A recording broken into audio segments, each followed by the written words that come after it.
Hello and welcome back to the Barrett channel for a brand new video today with myself, Ollie. So we are in Shanghai. This is my first little walk around in Shanghai. Very excited to be here. My dad is actually just over there with a YouTuber called Simon Yu, which you may or may not know.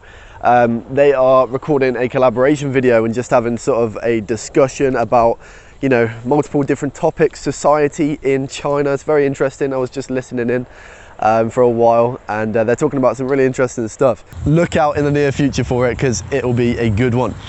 So as I said, we're in Shanghai. I actually packed my warm clothes for here because, you know, I know it's a lot more northern than Shenzhen. So I thought it was going to be a lot cooler, but it turns out, bang, we're out in 23 degrees, bright sunshine, not a cloud in the sky. It's absolutely brilliant.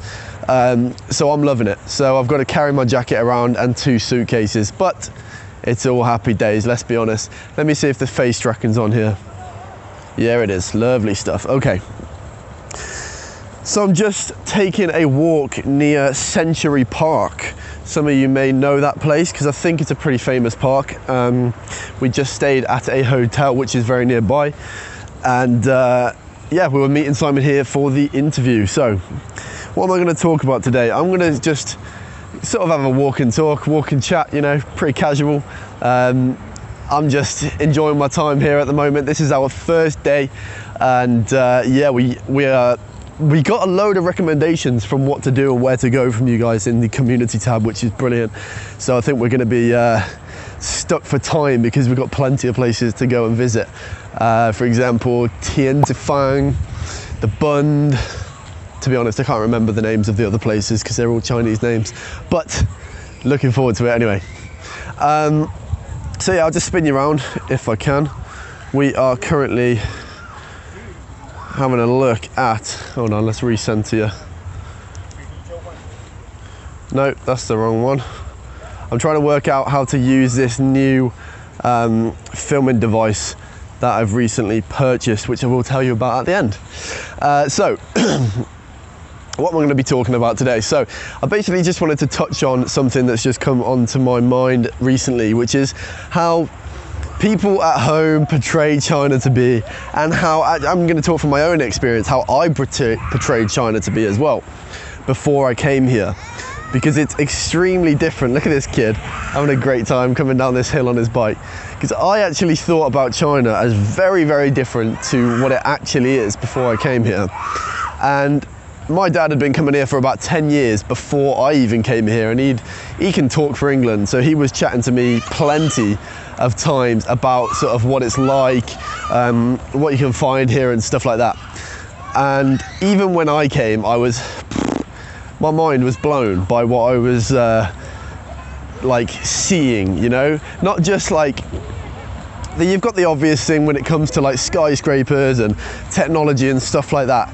But I'm more talking about like the actual people on the ground. The people fascinated me because before I came, I had a couple of stereotypes, and this is something that I think a lot of people do have in the West, because we get painted a very typical, or not typical, but a very certain picture of what China is to be like, because we are just, you know, gullible, and we listen to what the media tells us because we assume that everything's truthful, and it's really not. You really have to take everything on the media with a pinch of salt, because until you experience it yourself, you have you have no idea what it's actually like. And that's one very valuable lesson I've learned since I've moved here, because, hold on, let me catch my breath a little bit. Because when I went to Vietnam, when I came to China, both of these places are extremely different to what I originally thought. Let me give you an example. So, on the Western media, we hear a lot of stories about Chinese people, you know, their human rights are being stripped away because, you know, there's way more cameras or whatever it is. You've got to, you know, scan your face every time you pay for something. You know, you got Tencent and stuff, and you know, the government are involved in these companies, and they can see where your data is, and, you know, everyone's using the same apps, so everyone knows where you are, what you're paying for. And the Western media really paints it to be welcome to Century Park. Okay, I think, oh, there's a big queue for this place. I'll get back to that in a second. So I'm actually just going to turn around and walk the other way. Anyway, so we're painted a picture of Chinese people, like, this is for me anyway, and I think I can speak for quite a few people, but I actually thought that I was going to come here and people aren't happy with their lives. I thought Chinese people were very serious and very, you know, business driven, which they are, but I thought that was like taken away from the fun that they have in their life, and I just really didn't expect it to be, you know, the people are so similar to what we're like in the West. You know, people do their day-to-day things, they go shopping, they go out with their friends, you know, the language is different and the culture is different, but when it comes to like personal, you know, things, human beings, what we like to do, what we enjoy, you know, everyone's exactly the same. And that was a real eye-opener for me. And I can't really explain why, I don't really know the reasons why, but I think it's just down to the way that the media portrays the different countries. And it made it sound like it was something like North Korea or something before I came. And it's just not true. And like, this thing about, I mentioned it in a previous video, but this thing about, even when I talk to friends back home, I get the feeling that they think I'm just pro-China because, you know, I live here now and I like the country, therefore I just want to back the country, just side with them in everything they do, even if it's bad. It's just not true.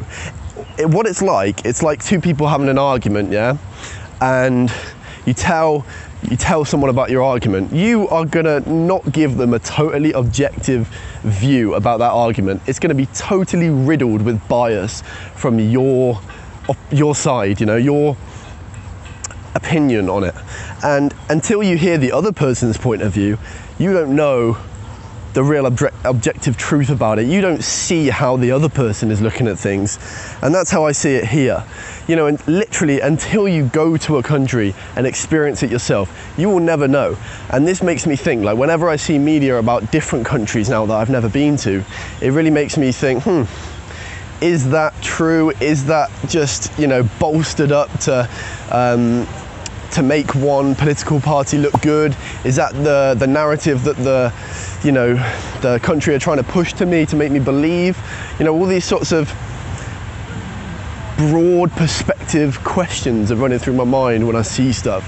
And I think seeing is believing. That's the takeaway from this lesson that I've learned. Seeing is believing. And anyone out there who has these very strong views about somewhere and they've never experienced it themselves, maybe just someone's told them about something or they've read something and they think, you know, this is what I think of you because you have a different view.